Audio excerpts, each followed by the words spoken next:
So these are the challenges. Now, I should move forward and look at the strategies that you need to adopt.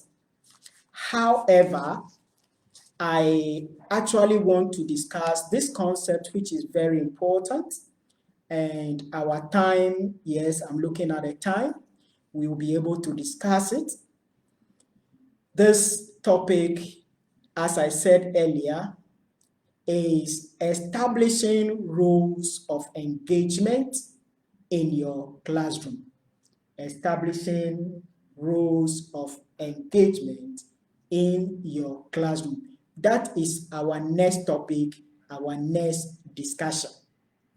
Now, as I posted on our platforms, I know some people, when they see this topic, they will be saying, rules of engagement are for the military. And the rule of engagement is about how they conduct themselves, and why should we apply this to the classroom management. Now, as I said in the beginning, I will go through this discussion, and I hope that every one of you will be able to understand my position on rules of engagement. So, in the first place, rules of engagement.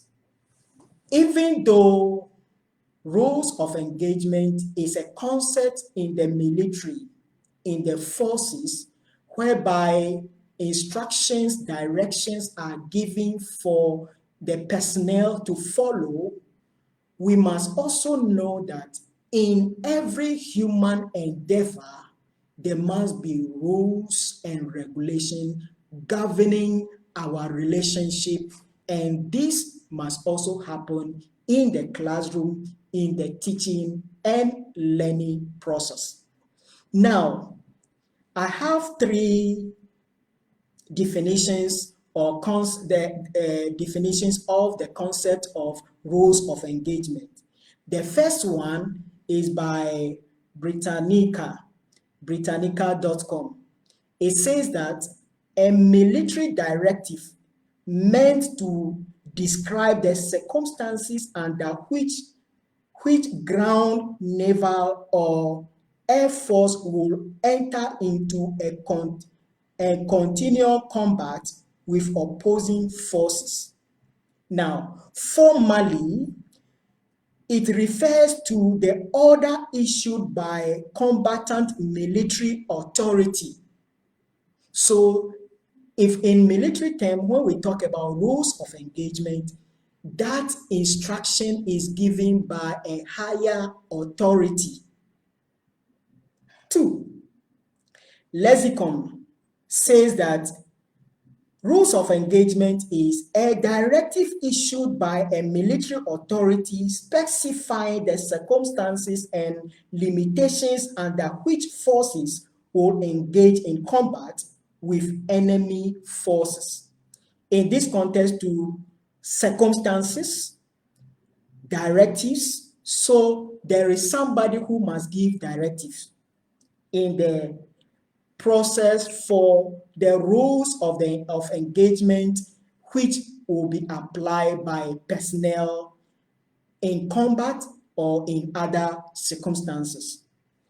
The last one is by Wikipedia, and Wikipedia says rules of engagement are internal rules or directives offered military forces that define the circumstances, conditions, degree, and manner in which the use of force or action might be construed as proactive and may be applied. So in rules of engagement, the term is initial as ROE, rules of engagement. So in rules of engagement, there is somebody who gives directive.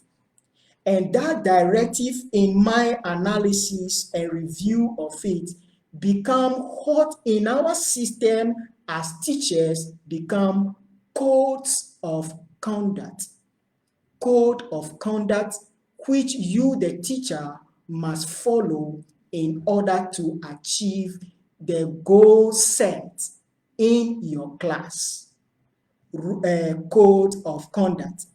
Now, in looking at this, I try to look at some angles of it, which are my observation. And my observation, as I said already, one is a direction given by a higher authority.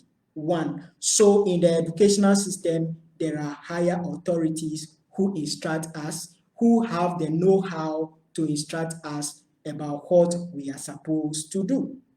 Two, directives are focused on specific circumstances. So in your class, there are circumstances that you need to apply some rules of engagement.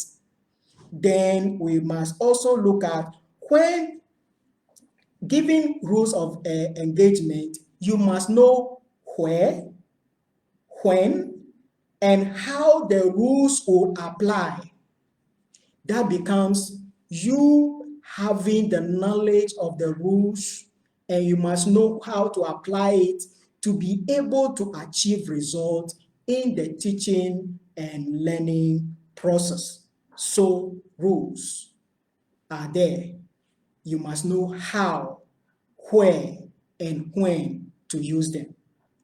The next one is that rules of engagement has some discretionary powers. Now, so when the directives are given to the personnel, the discretionary powers are there to use. However, you must be conscious to make sure that you don't violate the rules of engagement, and you are causing harm to somebody who is innocent in the combat. Then I want to say the next one is that in rules of engagement, you as a personnel are directed or informed of the use of specific directives. So there are specific directives in the rules of engagement. Looking at all this, I come to this realization that we as teachers, is true, there are situations that we face and we complain about the situations. However, we must also, if we are going to achieve our goals, then we must also come to these, adopt rules of engagement as managers of our classrooms. As managers of our classroom. You are the manager, the higher authority in your class. You are giving rules of engagement from above, which are the policies, directives, decisions by the higher authority, either by government, school management authorities or officials, then school management within the schools, within the confines of the school, either in the public or the private school. You are giving rules and directives. You must now come to adopt ways to be able to manage your class. In doing that, I have identified that many of the time, we have to be frank with ourselves. We as teachers will want children to abide by some rules, however, they themselves cannot abide by it. I want to say that in teaching and learning, that is why I say it's extraordinary. There are things some other people, even parents can do in their home, but you as a teacher in the classroom, you cannot do it. If you do it, it is affecting the pupils and students. Sometimes you apply that rule to one child, it affects the other child. So in this, I will want to say, first of all, In order to effectively manage your class, the first thing we are looking at is applying rules of engagement to the pupils, one, and secondly, apply rules of engagement to yourself as the classroom manager or the higher authority in the class, which the pupils and students are looking up to. In this, I classify it in two. First one is rules of engagement for your pupils and students. That is rules of engagement for the learners. You must have rules of engagement for them. And for the pupil, and secondly, you must have rules of engagement for yourself as a teacher in order to achieve the desired goals and objectives of your class. So these are two things that we are going to discuss within this limited time. So I'll try as much as possible and look at them. And as I said, the material is so much. However, I'm trying to decode it and for us to have a nice time and discussion. And if you want, you can have access to the material, full material. For this course, for the 3 days, is about 10 pages, and you can read it and you can try and understand more after all the discussions within the course. So the first rule of engagement every teacher needs to have for his or her class is that you must identify rules that your pupils and students have to abide by. Rules that your pupils and students must abide by. Now, these rules of engagement, as I noted, it depends on the level of the children. And I have to do something. So, yeah. Okay. These rules of engagement will vary from class to class. A nursery rule of engagement or preschool will be different from that of primary and that of secondary school and what have you. So first, apply rules to the children and evenly apply the rules without discrimination. What I want to take note of is factual, is that some some teachers are discriminatory in their class, and because of discrimination, they are not able to effectively manage their class. So apply rules of engagement evenly without discrimination. Two, so let me say before that, if in the nursery, how do you apply rules? Auntie doesn't like this. If you do this, auntie will not like it. When auntie is talking, pupils must listen. Do you hear me? They will say yes. Then sometimes the pupils themselves become guard against each other. Some of them say, auntie, this person is talking. They know the rules. By that, gradually, you will realize that most of the children will be falling in line and you will be able to have effective teaching and learning in your class. The next one I want to say is that when you are going to apply punishment in the rule of engagement, the punishment must be even, and that one person will not do something in class and you will not punish that person, but when some other person is doing the same thing, you will punish that one. If you do that, the children will see that there is discrimination in your class. Therefore, it will create a problem for you and you will have it difficult to manage your class. The next one is that when we say first apply rules, make the children know that these are your rules. The second one is that let them know the punishment. That's the rule of engagement. The next one, the third one is that assure the pupils and students that the rules apply without discrimination. I think I even indicated it already. They apply without discrimination. and make sure that you don't discriminate, whereby the children will come back at you. Now, let me give you an example. I went to a class observing a teacher, and after the observation, I went back to discuss with the school head concerning some of the challenges that the teachers face in class. And in discussing this in the class, she said, yes, what that problem is because the teacher is discriminatory in class. She more or less loves some of the children than the other.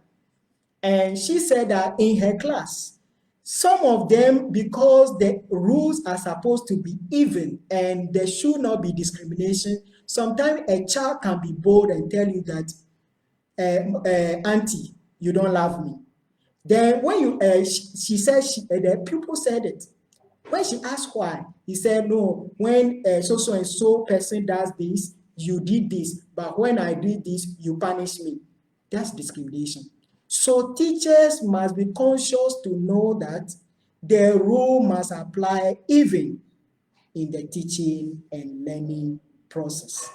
The next one is reward. It's a rule. There must be reward for everything done. The rewards we say is motivation.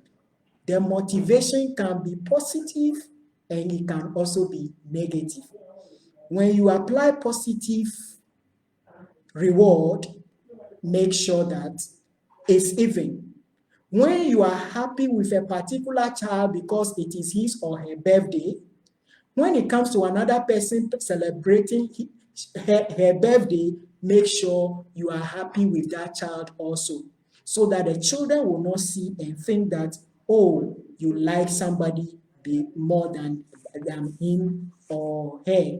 If you do that, you have challenge in your class. Even the best students you have in your class, your best students, if they realize that there is something like discrimination, you have a challenging time. Especially, I know there are different ways of raising pupils and students. The Ghana example is different from the Nigerian example. And Kenyan example may be different from South Africa example and many other locations that our trainees today are. What I'm trying to emphasize is that when you apply rules of engagement, make sure that it is even. When you are happy with one child, make sure you are happy with the other. And the last one I want to say is this, that when you punish a child for a misconduct, don't apply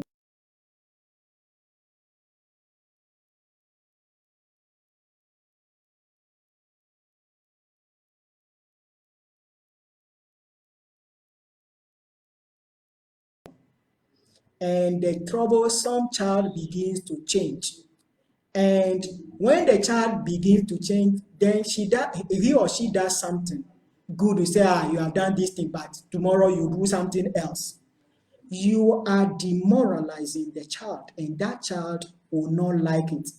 Children, as we the adults, as we don't want people to remind us about our bad mistakes in the past, so also the children will not be happy when you refer back to the bad things that they do in the past. Therefore, you as a teacher in your class, make sure that you don't remind your children about their past. When they are improving in class, you should apply the role of engagement, encouraging them, motivating them. That is a rule. So it becomes a rule in your class. And anytime anything is happening, children know that auntie or uncle, as in our place here, will say, don't like what you are doing. And somebody in our other jurisdiction say, Mr. So and so or Madam so and so don't like this, therefore don't do it. It becomes a rule of engagement. Before you realize it is growing. Before you become, it become what we call a culture.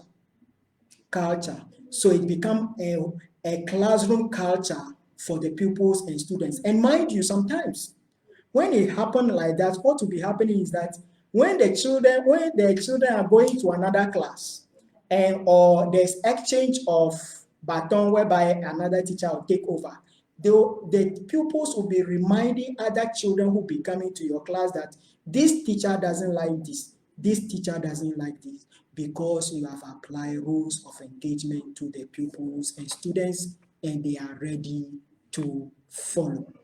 Now, so that is rules of engagement for the pupils and students to follow. What about you, the teacher, the facilitator? What you do for pupils, make sure you want pupils to do for you, to you, make sure you do same to them. So in the first place, for teachers' rules of engagement, even though it is not the pupils who are giving you the rules, you are making the rules apply to yourself. It becomes the moral behavior or your trait, and the pupils will know. In doing that, these are the things you as a teacher need to do as a role of engagement, or the conduct that you have to put in place for yourself. 1, try as much as possible to always be in class. Make sure you are time conscious. If you are time conscious, it becomes rule. You give the children that you must make sure that you are in class before I enter, 5 minutes. After 5 minutes, if you don't enter the class, when you come, I will punish you. There are different punishments you will look at. Now, that is one of the rules I apply.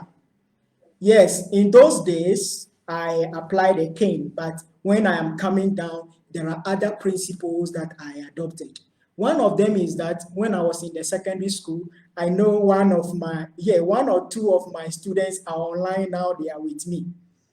Now, when I take a class, a subject, the first day of engagement, I give them the rules of engagement. And I'll tell them that if I am not in class by 5 minutes after the time, come and call me. But they know that 5 minutes after the time, I'll be in the class. Sometimes I'll be waiting at the doorsteps for the teacher who is supposed to come out. Now, when they know, and because in the secondary school system, they take different courses in departments. And when they know that Mr. Katamani is coming to class for either government, social studies, English language, and what have you, when they know the time is up, they will be running into the class to make sure that they're in class before I enter, because they know if I am in class 5 minutes after time, they know that there will be rules applied to them. That is one of the examples I can give you. Now, in the nursery, when the child does something, you should let the child know why this thing is not good. You apply it. So the teacher must apply a rule to him or herself. If you are a classroom teacher, the rules must be applied, that the children will know that my teacher will not like this, and it is consistent, and the children will always want to pay attention to you. Yes, our time is going, but I think we'll be able to do justice to this topic. The next one is that you, the teacher, must always try as much as possible to be a role model to your pupils and students. Now we say we are in a liberal world. Yes. However, whatever you, the teacher, does, the children see it. So your way of dressing speaks a lot about you as a teacher. And what I want to say in this context as a rule of engagement is that if you as a teacher, you can conduct yourself well, and your appearance, everything is attractive and moderate to the pupils, you will become, if their parents are their first role model in the house, you will become their second role model. If in your class, the pupils are looking at some musician or somebody who they might not want to become too bad, they become their role model, you will know that there's something wrong in your class. So you, the teacher, must be moderate in your communication and in your dressing. That's what we call verbal and non-verbal communication. How you speak to the pupils, how you dress, your appearance, all of them affect your class. And it should be your own role that this is how I have to be and be decent, and the children will follow. That is our second point. The next point is that it must be your personal role to prepare effectively before going to class. Even though it is a general code of conduct that you have to prepare, as a teacher in the class, it should be your rule of engagement in the class that this is how I must go. I must prepare well before I go to class. And if I do that, the children will not have problem with me. Some teachers sometimes, I say, all days are not normal. Yes, it's true. But sometimes you realize that you did not prepare adequately. You go to class, the children ask questions, you are found wanting, then you, instead of to be able to manage it and say, oh, okay, this question, no problem, I'll answer that question. Or you throw back. That is the teacher's strategy. Throw it back to the pupil and say, can somebody answer this question? Oh, okay. If you don't see any action, they say, okay, let's push it to the next lesson and we'll discuss it. You're able to manage it. But when you vent your anger on the child because you did not prepare well, that becomes problematic for your class. So you will not be able to manage the pupils and students in the class because you did not prepare. So as a teacher, all the time, you need to prepare to be able to have the right engagement activities, prepare your materials, and you go to class, you will be able to manage it. And you will be able to manage even the difficult pupils and students that you think are in your class, or those who have the learning difficulty, you'll be able to manage them. Then the next point I want to put out there is that look out for pupils and students who have learning difficulties in the teaching and learning process. It should be your rule that I should try as much as possible to carry along all my pupils and students. The weaker ones, I should be able to engage them in activities that will help them to follow the class. And when they do something good, your reward is there already. They know the reward. Now, and you, the teacher, if you prepare well and you know what you have to do, you will be able to identify those children who have learning difficulties. You will be able to position them at particular places that they will be so that they can hear you. You have to know when we are talking about learning difficulty, some children have problem with their eye. They cannot see afar, so you have to draw them close to the writing board. Some people have long sight, short sight. Some children have hearing impairment, and you have to help them to position them at where they have to be. And if so, these are your own plan to make sure that you will not leave any child behind. I'll talk about some other things later when we come to that aspect, which I talk about tips for dynamism. So it's very important you as a teacher identify the problem children and see how you accommodate them. You need to accommodate all of them. You cannot focus on the bright ones, they do well. What about the ones that are not doing well? Another thing I want to say in this context is that, yes, our time is up. I'm going to take another 5 minutes and I'll conclude on this.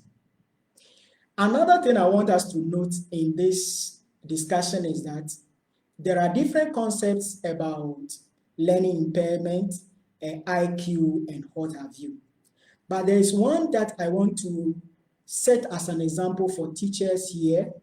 And if I have the privilege of training you on classroom management, is because somebody worked on me to be able to come out of my learning difficulties and be able to pull through and become somebody for myself. Now, in the teaching and learning process, now I'm talking about IQ. You will realize that there are two angles. There are some who have poor IQ and they have to be managed in a separate way. But there are research which show that there are some pupils and students who, when they are growing up, they are not very bright, but when they grow up, they catch up, and they become very bright.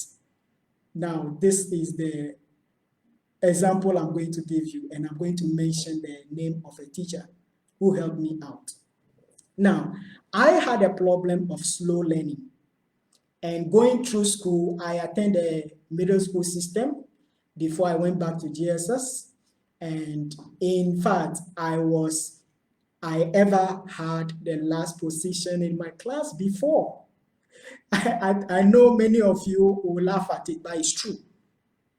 Now, the realization was that I was a slow learner. By the time I was discovered and helped out, I was almost getting out of the middle school system. And I was helped out by my father and this teacher, Mr. Ernest Abu. I always mention his name because he's somebody who has done a lot for me and raising me in different ways. Mr. Ernest Amu, he's from Ghana and he's from Saviepe, Bogame. He helped me out with my learning difficulties, and he had a discussion with my father that with what he has seen about me, I need to go back to GSS. He and my father discussed me, and one day my father said, "You are going back to GSS." After I completed middle school and I had my middle school leaving certificate. So I have to go back to school and GSS, go back 3 steps backwards. I had it. Going through the three steps backwards, that takes me through the GSS system, and it will surprise you that I had distinction when I wrote my GSS exam. I had distinction and I went to secondary school going through, and today, by the grace of God, I'm sure of myself that I can do something meaningful for myself. So what am I trying to say to teachers here? We need to be patient with the pupils and students. We need to be able to identify their learning difficulties and be able to help them. And finally, as I said, I want to emphasize my time is up now. Emphasize that never draw rules of engagement for your pupils, and you as a child, the teacher in the classroom don't have rules of engagement and guiding you. I know this discussion is bulky, and there are so many things that many of you will be thinking through, and I know that when we continue to look at it, we'll see that it is very, very important. And at the end of it, what I want to say again is that this is just like conventions, personal conventions.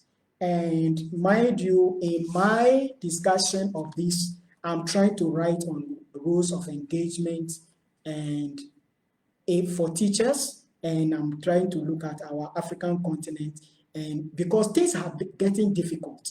And something I want you to take note of is that whatever is happening in the classroom, don't vent your anger that you have derived from either school managers, the parents of the teachers, or what government is not doing, or the school manager, the private school owner is doing. Don't vent your anger on the pupils and students. If you are doing that, you are not applying the right rules of engagement. I think we have come to the end of this discussion. I hope that I'll be able to have my calls through, and questions that people will want to ask, I will address the questions. I said it that this discussion has been bulky, but thank God we have gone through, and I want to look at my WhatsApp questions. Yes, WhatsApp questions. I want to see if there are questions. It is true some people had challenges, but they were able to pull through and they went through to the Facebook platform. Now, so not much questions on the WhatsApp platform, but let me look at the, yeah, let me see. Yeah, my technical people, are there questions? Yes, let me see. Okay, not much. Okay. I have to apologize to some of the people who were having difficulty in getting through. My calls here too are not going through. I don't know why. But I want to come to the conclusion of this discussion. I know today has been stressful. And today what we have discussed is about first of all, we look at problems in the school setting, particularly in the classroom. And we have identified that some of them are from the class, some are from their home, and they are challenges that we face. Then I look at rules of engagement. Yes, we said rules of engagement are for the military.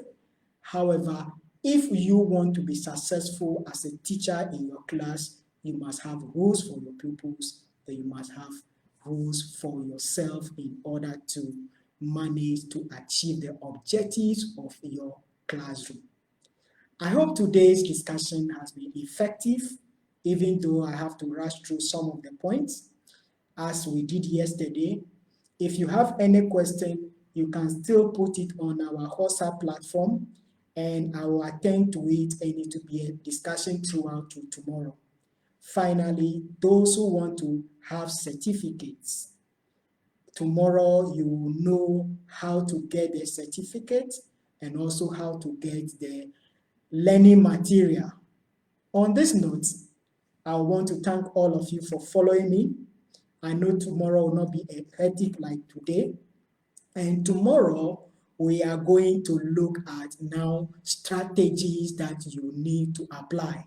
Already we have one strategy, which I want you to take note of. And that strategy is rules of engagement for the pupils and students and rules of engagement for yourself. So we will continue tomorrow. We'll look at the strategies and we'll also look at the tips for dynamism. I want to thank you all for having this time with us. It has been wonderful, and some of the comments are positive, and we want to appreciate all of you for being part of it. Don't miss tomorrow, because tomorrow is the concluding